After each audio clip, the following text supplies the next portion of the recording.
Well, folks, welcome to one more edition of Politics and Right. I'm Egberto, Willies, your host. Thank you so kindly for being a part of the show. We are going to have a great show as usual for you today, folks. Anyhow, how are my peeps doing? I trust everybody's okay. Let me make sure I get all my ones and zeros correct. We are in business. How's everybody doing? Welcome aboard. Welcome aboard. The chat's kind of quiet so far. Welcome aboard, Eric Hayes. Welcome aboard, Patrick Magner from Houston, Texas. He says, meow. We also have Eric Hayes from Atascocita, Kingwood. We also have Michael Rudden from Brooklyn, New York. Where are my peeps? Are we getting throttled again? Are we having to send our emails out? I think I have it set up for the emails. I hope I have it. All of that is supposed to be automated. You know how these things go, my dear brothers and sisters. But we got quite a bit to discuss. Let's see. Michael Radner says, what's more vulgar, saying F-U-C-K twice or throwing a full ziggy twice? The Guardian UK, U.S. meteorologist fired from TV station after criticizing Elon Musk. Salute. Sam Couples' departure come after far-right radio host slams her condemnation of ex-owner's apparent Nazi salute. Sam Couples' departure from Channel 58 came after Dan O'Donnell, a far-right Milwaukee-based radio host, criticized Couple over her two apparent Instagram posts in which she wrote, "Dude, Nazi saluted twice during the inauguration. You F-U-C-K with this and this man. I don't F-U-C-K with you, full stop." Supporters of Kufel were quick to respond on social media. With one user writing, X, shame on CBS 58 for firing Sam Kufel for naming Elon Musk's Nazi salute. Shame on Dan O'Donnell's show for mobilizing trolls to harass her and call her for her job. This dark chapter of our country's history will eventually be over, and we'll all remember those who showed integrity. Wow. I didn't know about that story. I'm glad you've made us aware of that story. And I want to put that story on the screen so that people can get to that story or kind of see that story. This is shameful. That is shameful, folks. U.S. meteorologists fired from TV stations after criticizing Elon. Are they crazy? This is how you stifle democracy. This is how it's done, folks. This is what we have been complaining about when we talk about everybody succumbing to the thugs, right? They want to push you around and do as they please. That is sad. Lee Grant, welcome aboard from Montgomery County, E2247. Welcome aboard, my dear brother. Welcome aboard. All right, look, we have I want to start with Dr. Richard Wolff. I interviewed Dr. Richard Wolff today. I got two different segments from him. I'm going to play one of them today. I want you guys to listen to this. I think you're going to love it. It's important, especially now. Lee the Bearcat, Saudi to invest $600 billion. Davos and globalism is losing and America to benefit. Why administration change? All of that is talk, Lee the Bearcat. All of that is talk. Remember, Joe Biden already opened up manufacturing, et cetera, et cetera, et cetera. Now Donald Trump is coming with a whole lot of private sector initiative and selling out environmental laws, regulations, and all of that so that they can turn America into the pit. I don't know. Have you ever been to Taiwan? Is cleaning up some now, but I went to Taiwan back in the 90s. You should see what their rivers look like with all the manufacturing they were doing for us. But again, a lot of folks don't see things until it's too late, after they've gotten their cancers, after they've gotten all of that. But let's go ahead and play El Señor Richard Wolff, and then we'll take it on the other side. Welcome to one more edition of Politics Done Right. My name is Egberto Willies, your host. Today, we're honored once again to have Dr. Richard D. Wolff. Dr. Richard D. Wolff is the professor of economics emeritus at University of Massachusetts Amherst and a visiting professor in the graduate program in international affairs of the New School University in New York City. He is the founder of Democracy at Work and host of their nationally syndicated show, Economic Update. His latest book is Understanding Capitalism and is available along with his other books, Understanding Socialism and Understanding Marxism, at www.democracyatwork.info, among the many other books that he has written, of course. Dr. Wolff, I want to ask you a few questions about today's realities. How would you describe the current state of our country as we elected Donald Trump once again? I'm going to be very blunt and honest with you in the hopes that that's what you want and that that's what your audience wants. Absolutely. I find the United States today in a state that I would describe, borrowing from the field of psychology, as in a state of denial. It's a denial of the realities this country faces because we seem to want politicians who will help us deny what is indeed a scary situation. So let me tell you what the situation is, and I think you'll understand why the word denial is appropriate.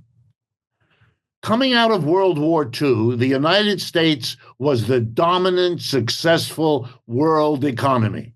All the others that might have played that role, Britain, France, Germany, Japan, Russia, had been destroyed or defeated or both by World War II. In contrast, other than Pearl Harbor, no bombs fell on the United States, no factories were destroyed. On the contrary, the mammoth unemployment of the Great Depression of the 1930s had been overcome. Because during the war, we took half the unemployed people and put them in uniform, and we took the other half of the unemployed people and gave them jobs making the uniforms and the guns and the bullets and all the rest. In other words, the war put America back to work, boosted the economy. So by 1945, we were the king of the world. The dollar became the global currency. The United States produced half the output of the world. We helped the rest of the world recover from the war because we were in such economic boom times. Okay. Anyone with half a brain would have known that that was an exceptional situation. That could not possibly last. Those defeated and destroyed countries would come back. Let me name them for you. Russia, Japan, Germany. I could go on, but you see what happened. The second half of the 20th century was the American Empire. Oh boy, all the other empires, the British Empire in India, gone. The Dutch or the French empires in Africa, gone. I could go on. All the colonial people rose up and got rid of their oppressors that had made them colonies in the first place. And the United States came in and said, we'll help you. We will replace the British, the French, the Japanese, and the Germans. And we could, and we did. And we put military bases, 700 of them, across the world. All right, we were the king of the hill. Now, here's the first reality. We're not anymore. That period of American history, the dominance of the American empire, is over. We lost the war in Vietnam. That should have been the first sign. That was a war against the Communist Party of North Vietnam. You know who runs Vietnam, North and South now? The Communist Party. They won, we lost. In Afghanistan, we fought against something called the Taliban. We then were defeated. You know who runs it? Afghanistan now? The Taliban, not the United States. You know, I could go on. We lost in Iraq, and we are in the process of losing in Ukraine. But you know what we do as a nation faced with this? We deny it. We act like it isn't happening. We act like a 3-year-old confronted with a dog who's scary because the dog is barking. Dog doesn't mean any harm, but the dog is barking. The little 3-year-old, understandably, is upset. And you know what the 3-year-old does? Puts his or her little hands in front of their eyes, thinking that if they can't see it, it won't be there. Exactly. It takes them another year or two to grow up and to discover, no, you can put your hand there, but the doggy will still be there, and you'll have to find another way to cope. We're like the 3-year-old. We got some growing to do. We've got to face it. I'm an economist. Let me give you another way to understand this. The United States has a group of major economic allies. They're called the G7. It's the United States, Canada, Japan, Britain, France, Germany, and Italy. 7 countries that have been, in the second half of the 20th century, the economic center of the world. If you were a poor country in Asia, Africa, or Latin America, you went to Washington or London to get a loan, to get help, to build your market. It was the economic powerhouse. The IMF is a creature of the G7. The World Bank is a creature of the G7. I mean, they run the show. Okay, but now in the last 40 years, a whole nother economic power block has grown in the world. It's called the BRICS, BRICS. Those initials stand for Brazil, Russia, India, China, and South Africa. They started with those 5 countries 10 or 12 years ago. They are now 22 countries. Mm-hmm. And they are China with its major allies. And they are now what? Let me drive it home. They are wealthier by a lot than the G7. Oh, I didn't know they bypassed the G7. Wow. Oh, they bypassed it. Let me do it this way. We in economics have a number we call the GDP, gross domestic product. Mm-hmm. It's a rough measure of the output of goods and services in 1 year in any country. So we measure that, and it gives us, an idea of who's bigger, who's littler. If you add up the GDP of the United States and the remaining of the G7, it works out that those 7 countries produce about, these days, 27, maybe 28% of total output in the world. Mm-hmm. But there's 120 countries in the world, but these 7 account for 27%. Now let's look at the BRICS. You add up the GDP in each of their countries, it accounts for, get ready, 35%. Not close. They were equal in 2020. Here we are 5 years later, and the gap is growing. Let me give you another statistic finally. The International Monetary Fund, which is a Western Washington-controlled institution, announced with great fanfare that it keeps these records, that the American economy, the U.S. economy, will grow in 2024, the year just ended, 2.8%. And that is larger than any of the other G7 countries is growing. Germany, for example, is in recession. It is only not growing, is shrinking. Okay, but the IMF also tells us that in 2024, the economy of the People's Republic of China will grow 5%. That's almost double the amount. Yeah. And India will grow 7%. That's almost triple. In other words, the gap is getting wider. We are not the world center of the economy. We aren't. And we're not going there. And we haven't been there for a while already. But we don't know it in America because we pretend. Let me be really blunt. Neither Mr. Trump, nor Mr. Biden, nor Ms. Harris was able or willing to confront what I just said. It's common knowledge. I'm not basing anything I'm saying on any kind of special research. It takes 10 minutes to go to the relevant statistics and confirm everything I've just said.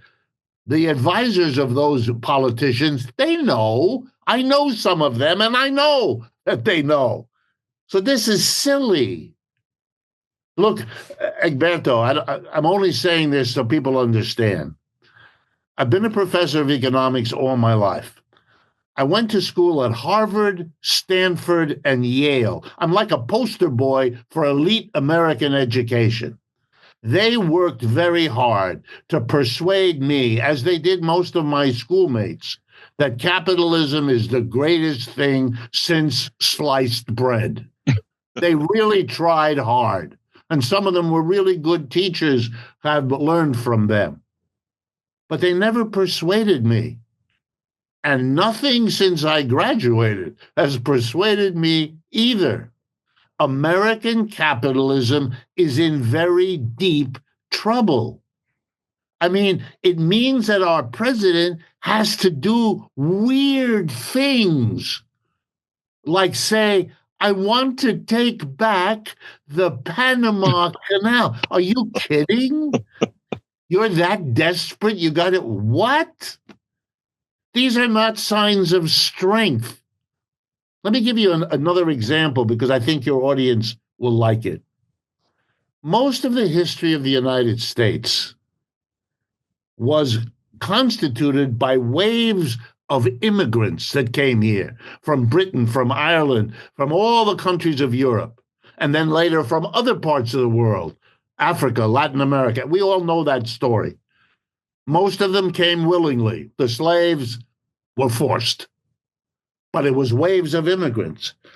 And if you think the United States became a big and powerful country, which it did in the 19th and 20th century, which it did, that was because, here we go, it was able to absorb waves of immigrants, because immigrants are a subsidy to your capitalism. You know why? They're mostly working age people.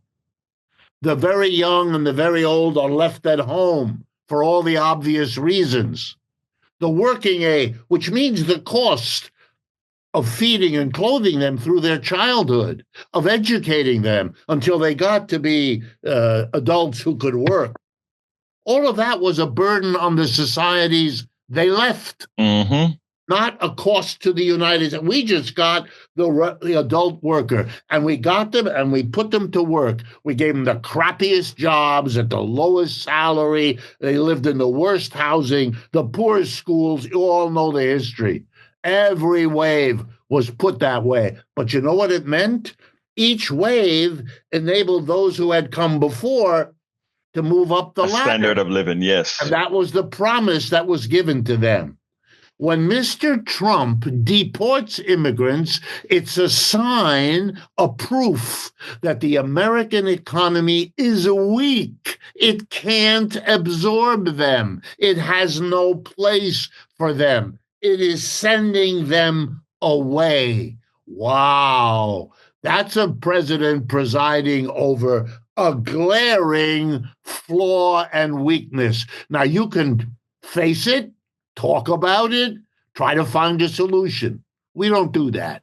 Here's what we do. We deny that it's a problem. We try to blame the victim of all of this, the poor immigrant. Those of us that are white are descendants of previous immigrants to this country who came voluntarily, hoping by making a contribution of working hard, they could find a place. These latest immigrants have exactly the same motivation and the same mentality, but it's the United States that can't handle it. We're not growing fast enough. China is, India is, but we're not.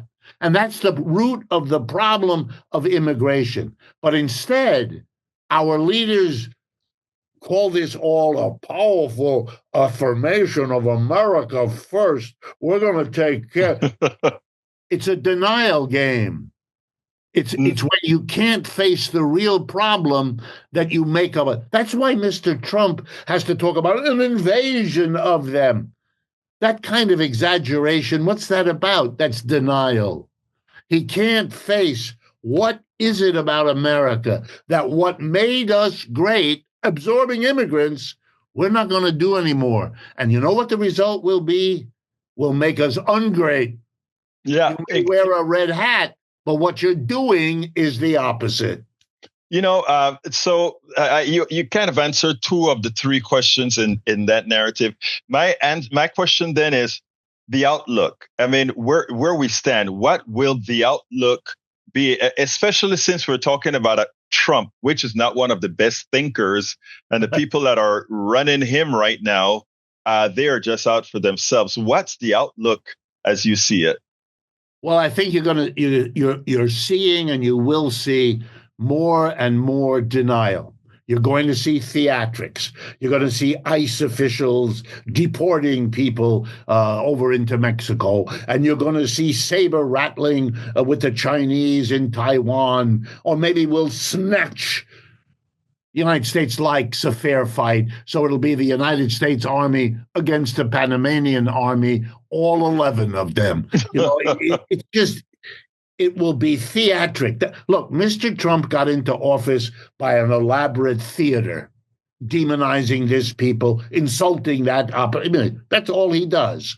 And people love it because they don't want to face their own problems. And they love this clownish character, making them feel big and strong and powerful, because the reality is they aren't, and they're not about to be, and they don't want to face it.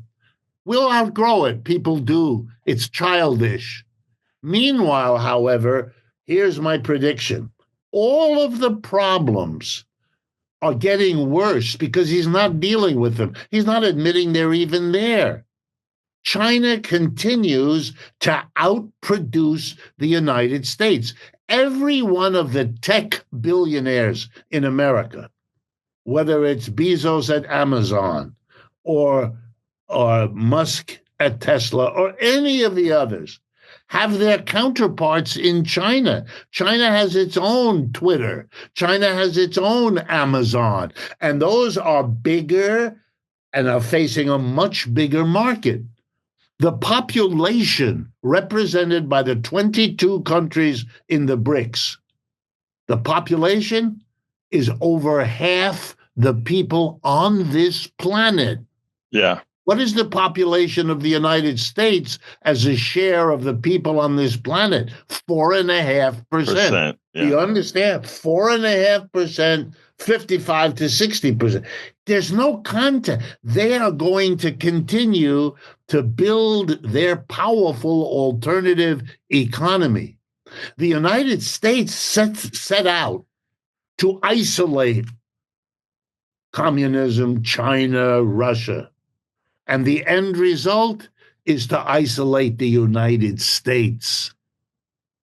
And the longer we do what we do around the world, lose in Ukraine, complicit in what Israel is doing in Palestine, these only isolate the United States further. And all the bravado and all the bluster don't work.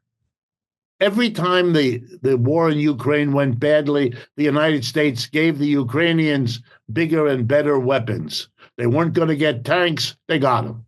They weren't going to get F-16s, they got them. They weren't going to get long-range missiles, they got them. They weren't going to be allowed to shoot them into deep Russia, they have the allowance. Guess what? It doesn't matter. You can't win over there. But since you can't face losing, you can't admit that it can't work. You keep on going. And all that does is make you lose. It's so sad as I read, even my colleagues, we're going to defeat the Russians. No, you're not. You're not. I'm no fan of Mr. Putin. There's nothing to do with that. I'm just looking at what you got. Well, it's costing him a lot in the war. Let me just end with this. It is costing him a lot. You know what costs a lot? War. A big war costs a lot. The last time the United States fought a big war, this was called World War II, a really big one. And you know what it did to the American economy? Brought it out of a depression. It was the best thing that could have happened. Guess what's happening in Russia? Americans who should know from their own history are watching Russia make more money. Russia's growing faster this year than the United States. What are you talking about? Why this denial and this fantasy? I get up in the morning, Egberto, really, and I read my New York Times and my Wall Street Journal, as I have to for my work. And I'm saying to myself, Americans are a smart people. Americans are intelligent people. What is going on here? And then I remember something, and I'll leave you with this, even though it's scary. When Hitler came to power in Germany, many Germans looked at each other and said, what's going on here? We Germans are a smart, hardworking, creative, efficient people. And they were, and they are, just like Americans. But if you're under too much pressure, if the world is making it too hard for you to face it, that the American empire, like every empire before us, had its go up and then came down. We're in the down phase. That's not fun. Much better going up than coming down. But we are, and pretending we're not is not a reasonable way to respond. Dr. Richard Wolff is a professor of economics emeritus at University of Massachusetts Amherst. Thank you so kindly for being once again on Politics Done Right. My pleasure, and thank you very much for inviting me.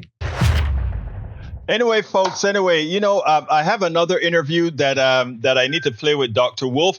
This one more concerns a specific view of capitalism that we need to discuss. Now, let me tell you something, okay? I didn't realize that BRICS was larger than the G7. That was new knowledge to me. I always knew that the G7 was on top, followed by BRICS and then the European Union, etc. But my God, I guess I hadn't checked my numbers recent enough, because now that BRICS is larger, and somebody just put in here that Indonesia just joined the BRICS as well. I tell you, Donald Trump is not equipped. Donald Trump is not equipped because, right now we have always looked at ourselves as the center of exchange. We are infallible, et cetera, et cetera, et cetera. I think it's time for us. Thank you for that info, Patrick. Indonesia joined the BRICS. I think it's time for us to realize that we can't win. We are 4.5% of the world. Yes, we consume about 25% of its resources. But given that there's another 95% plus of the world, if we are unable to consume those resources economically, both resources and services and products, don't you think these other countries can pull up the slack? A huge middle class being formed in China, a humongous middle class being formed in India. And just those two countries alone are close to, I believe, probably near half the population of the world, maybe 40% of population of the world, or somewhere in that vicinity, I believe. Fact check me, guys. Fact check me. But I know it's a large quantity of the world. I think those two countries alone probably make up close to 3 billion people, I believe, or more than that. Anyhow, so that is something that we better watch. Let me get to the chat and see what you're asking for now. Para ver. Good interview with the Wolfman, according to Lee Grant. We also have, let's see. Para ver. Hit that like button, folks. That's right. Hit that like button. Tell us how you like the program. I need to check a repeat of this here. All right. Republicans are exploiting this moment to roll back civil liberties and write their wealthy friends in big checks. It's a shame.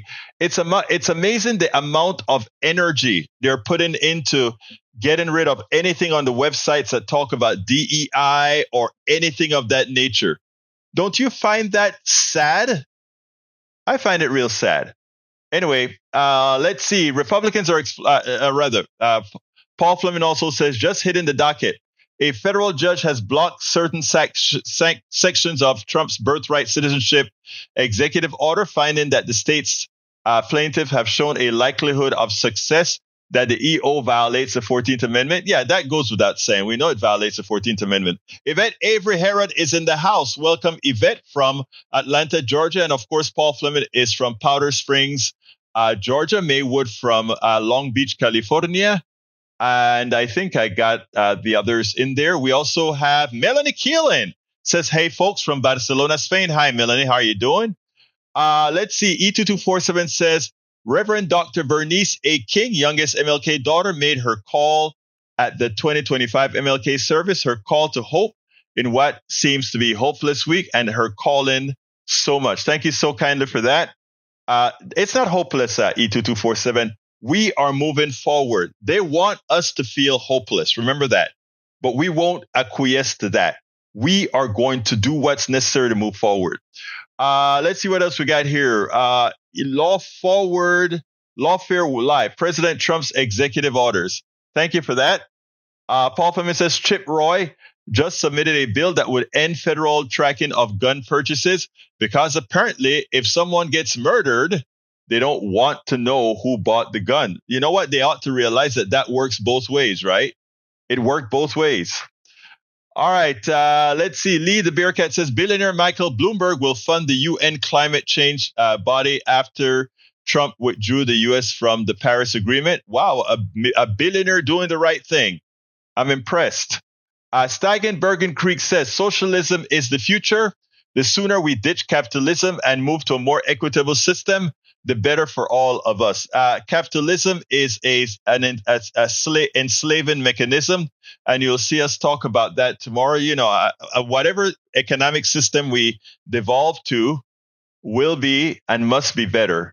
Tom Key says, welcome aboard, Tom Key. Where are you from? Tom Key says, Trump is ungrateful America. That's very true. I like that. Ungrateful. I like the pun, you know? All right. We also have, let's see what we got here. Maywood says, oh, that's a reply. Since Monday, Trump has halted civil rights investigations, suspended public health advisories, frozen infrastructure spending on road and bridges. Oh, really? Rescinded an executive order prohibiting discriminatory federal contractors. How does this help working people? Well, the reason he stopped the bridges, etc., I didn't realize that, but if he's doing that, it's because all this infrastructure money came from Biden. What I think he wants to do is reframe it so that then he can call it reframe all that money and call it the Trump infrastructure bill. That's what he's looking at, folks. Understand what he's doing. This guy is pathetic. All right, let's see. Paul Fleming says, is a new Mississippi law decreasing jailings of people awaiting mental health treatment. The state doesn't know. Community mental health centers, counties, and a state agency have reported vastly different numbers of people who spent time in jail while waiting to be treated for serious mental illness. All right, Pete Hexet cleared a procedural hurdle, according to Eric. Yes, I saw that, but we'll see. Hopefully, we'll get a chance to block this guy. He's completely incompetent and unqualified for the job. Let's see what else we have here. E2247 says, if we meet evil and greed with Sabbath economics and giving, then we see the glory. I love that thought. Let's see. Steigen Bergen's Greek says, can I feel hopeless after I am put in a re-education camp? We will make sure you will never see anything close to a re-education camp. Today we had on my morning program, we came out in full support of somebody who was arrested fighting the system. And that is what we are building infrastructure for. Nobody should feel alone. We have to help each other during this time of need. This time where we have the fascists taking over, we have to be ready to go out there and fight. Lee, the Bearcat says, CNN, NVC to lay off several employees in post-election restructuring. It's sad, but, we're having a very, very tough time in media. And that is because mainstream media having to coalesce to Donald Trump is creating a problem. And that's why you should support independent media like we have here. All right, Let's go ahead and play my next video, and then we'll take it on the other side. As we all know, Donald Trump and his white nationalist fascist regime is now going after immigrants, and they intend to round up immigrants to lock them up and to deport them out of the country. Let me first point something out. There are two things to discuss here. One is that Donald Trump is simply using immigrants as yet another cost center, as a grift to make himself a lot of money. But those who are genuinely white nationalists, those who are genuinely fascists, they don't get it. They don't get it. Donald Trump doesn't really want to deport all these folks. Donald Trump doesn't really want to crash the economy real quickly, because deporting all these undocumented workers would do just that. It'll crash the economy. It'll also leave our produce on the ground, and inflation will soar as the people who build our homes, the people who pick up our vegetables, pick our fruits, etc., are no longer there. So what's Donald Trump's real intent? Donald Trump's real intent is to monetize the immigrant. And how he does that? Okay, he goes ahead and he allows his friends to build prisons, to build concentration camps to place these immigrants into. And that's one cost center, because he satisfies some of his friends, his billionaire friends, who will give him kickbacks in some form. So he'll use detention centers as a cost center.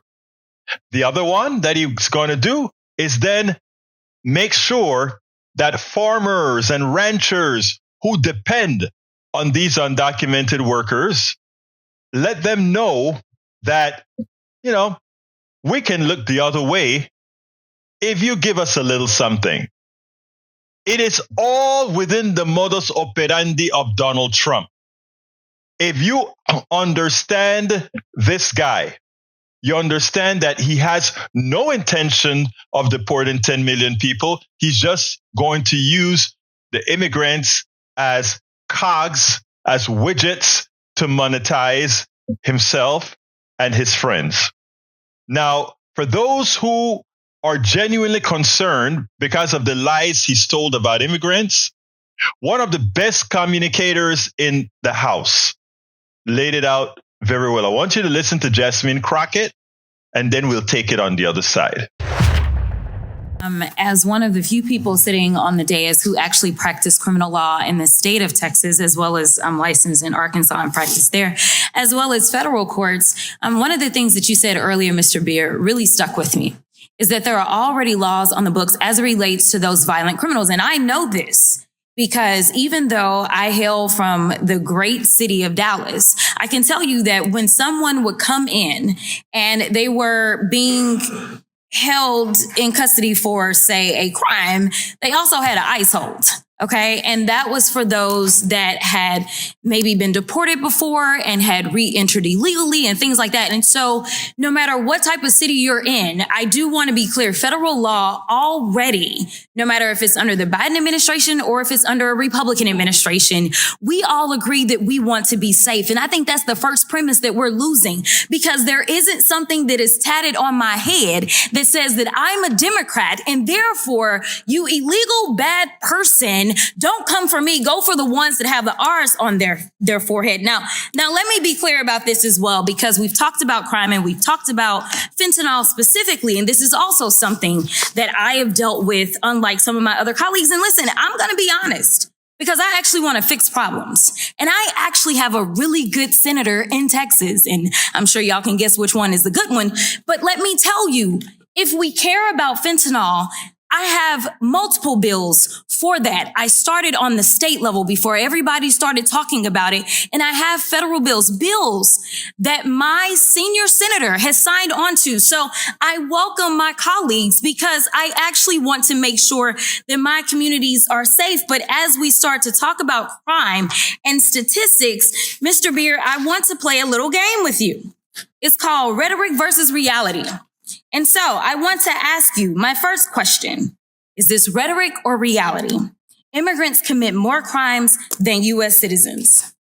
On a per capita basis? Rhetoric or reality? Oh, it is rhetoric. Okay, thank you so much. Mr. Chair, I'd like to ask for unanimous consent to enter into the record this article, which states that undocumented immigrant offending rate lower than U.S.-born citizen rate. And this is from nij.ojp.gov. Without objection. Thank you so much. The next one, immigrants are just living off the federal government and contribute nothing. That would be rhetoric. Okay, thank you so much.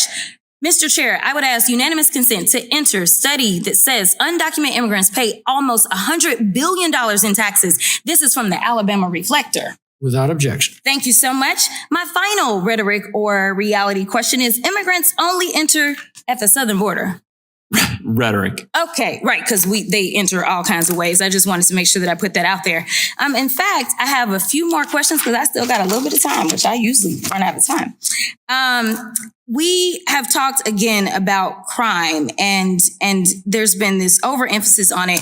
And honestly, I can tell you that I don't want anyone to be killed, whether it's here or anywhere else. There is nothing about me as the child of a preacher that makes me say that I want people to die, okay? So I feel as if my colleagues from across the aisle have decided that they are going to make immigrants the boogeyman. It's insanity to me, but they also are showing compassion for victims, which they should, but they have no compassion for people that are contributing to making us great in this country. So interestingly enough, I'm curious to know, Mr. Beer, if you know if immigrants contributed to these particular crimes. There was a mass shooting in Buffalo, New York that killed a number of African Americans as they were trying to shop for groceries. Was the defendant an immigrant in that case? Do you know? No, he was a U.S.-born citizen. Thank you so much. Charleston, South Carolina, there were Black churchgoers trying to praise the Lord. They were killed. Was that an immigrant that perpetrated that or not? No, that was a U.S.-born citizen. Thank you so much. Now, coming home to Texas, there was an El Paso shooting. Do you know if that was an immigrant or not? No, they were targeting immigrants in that case. In fact, each of these cases, it was white supremacists. And so the last unanimous consent that I'd asked for is this article that states that white supremacists behind over 80% of extremism related U.S. murders in 2022. Without objection. Thank you so much. So for those who sit back and honestly think that, well, you know, we're not bad people, but undocumented workers are a drain on our society or a negative for society. I think Jasmine, Representative or Congresswoman Jasmine Crockett did a perfect job of dispelling those lies that are put out by Donald Trump and his ilk. But again, I want to circle right back to what I'm saying. Donald Trump's goal is not to really be the deporter in chief. The truth of the matter is Obama already earned that title. What his role is to monetize immigrants. And in doing so, he cares nothing about the pain and suffering and the destruction of families that's going to cost. He has no concern about that. So once you understand that, and once you understand what Representative Jasmine Crockett had to point out, the idea going forward is we should love our immigrants. More importantly, we should have immigration reform that quickly integrate these people into society in such a manner that neither they nor the working class are exploited. We spend a lot of time deconstructing the news, trying to parse it into a form that everybody can understand. We try to find those little nitpicks where it flies above the fray, etc. If you really like these videos that we do, I want to ask a big favor. Please go ahead. Number one, subscribe to our channel. And number two, please join if you can. Thank you so kindly for watching. Keep watching. Please remember to share. We must populate the entire internet with our progressive message, a message that we know is what most Americans say that they want. So help us, please join. You know, a few years ago, we were trying. I think it was with Move to Amend. We were trying to get a national strike where all immigrants, specifically those from south of the border, will stop working for 1 week. Just 1 week. But again, these are people who have lives and have to make their monies, etc.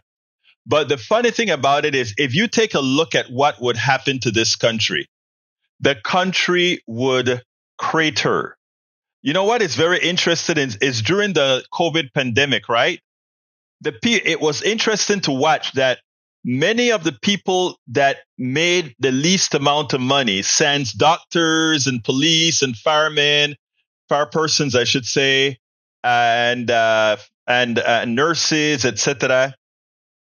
But the vast majority of those people we called essential workers, critical workers, were a whole bunch of underpaid folks that many of the folks that are talking about get these immigrants out of here could not survive if they weren't here then. It is simply amazing.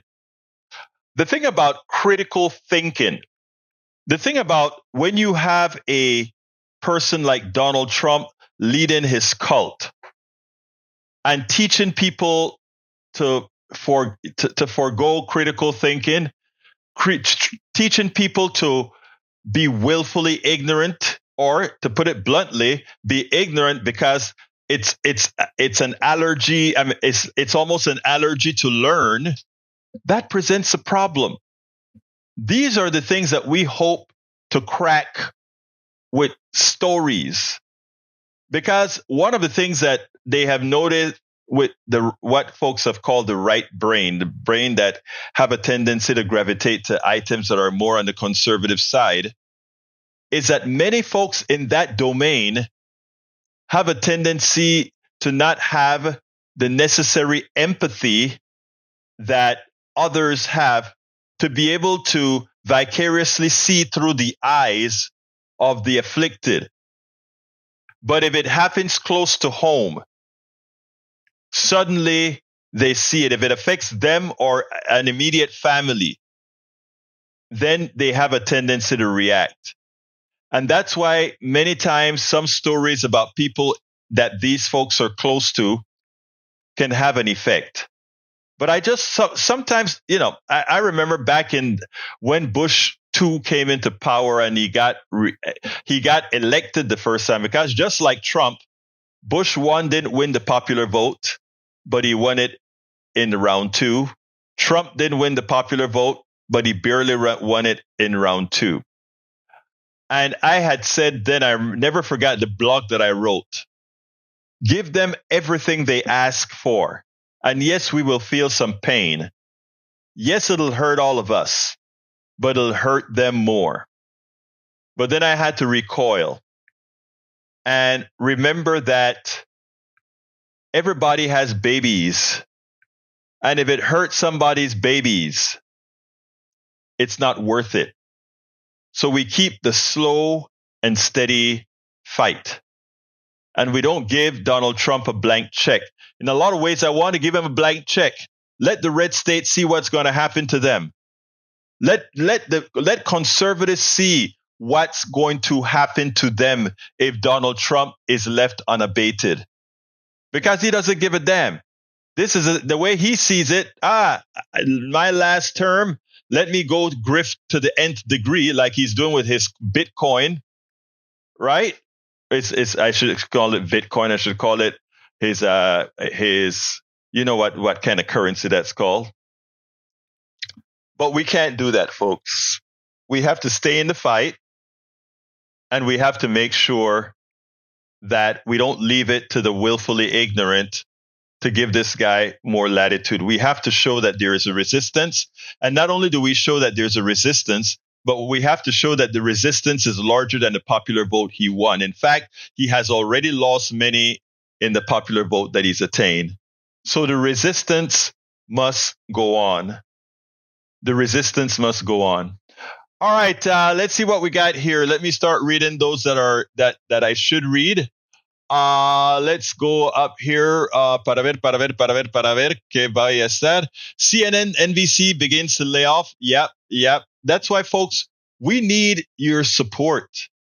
We really need you to support independent media because, again, the corporate sector they don't really have to lay those people off.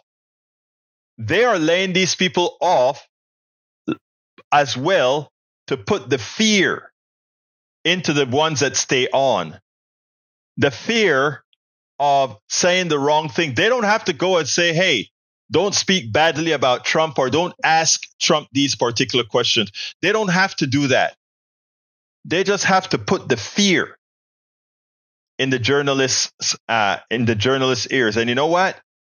I've already seen that. The fear. There's a piece that I was supposed to do today. I don't think I did it yet. I'll probably bring it to you tomorrow. I have several pieces.